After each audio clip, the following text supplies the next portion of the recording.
Gordon was feeling stuffed up. "It's the coal, Gordon," explained his fireman. "It's clogging up your tube something awful, but we'll have to make do with it, for there's nothing else." "Why not have a good sneeze, Gordon?" suggested Henry, thinking of the time when he'd punished some boys for dropping stones on him. "That will clear your tubes." "Certainly not," replied Gordon with dignity. "The Fat Controller wouldn't approve.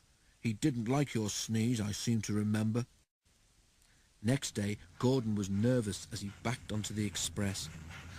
"At least I shan't slip today," he thought, "but I suppose they'll laugh at me again if I don't keep time." He needn't have worried. By the time he reached the junction, he was running nicely, and as he approached Edward Station, Gordon's fireman began to make up the fire. "Let's get a good run at the hill while you've got steam to do it," he said. "I don't trust this low-grade coal." At the station, a party of wedding guests, all in their best clothes, was standing on the platform.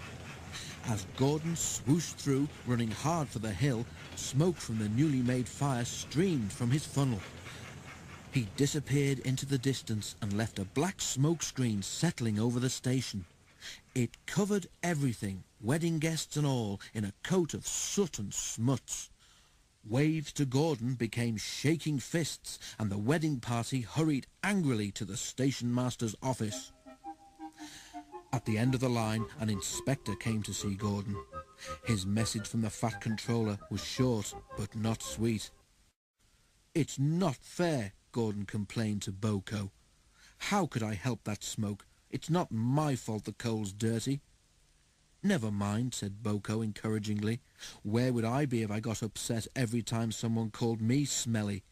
Anyhow, soot's good for the garden, my driver says." "But not for new clothes," muttered Gordon.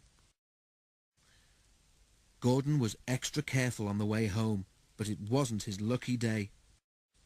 The Fat Controller had broken a journey to the other railway to apologize to the people at Edward Station. He had done his best and was waiting for another train when Gordon came by. As the express thundered through, a cloud of something flew from it and landed on the Fat Controller's new top hat. When Gordon reached the big station, there was another message waiting for him. "The Fat Controller says," announced the inspector, "that Gordon blew ashes on his top hat as he passed Edward Station."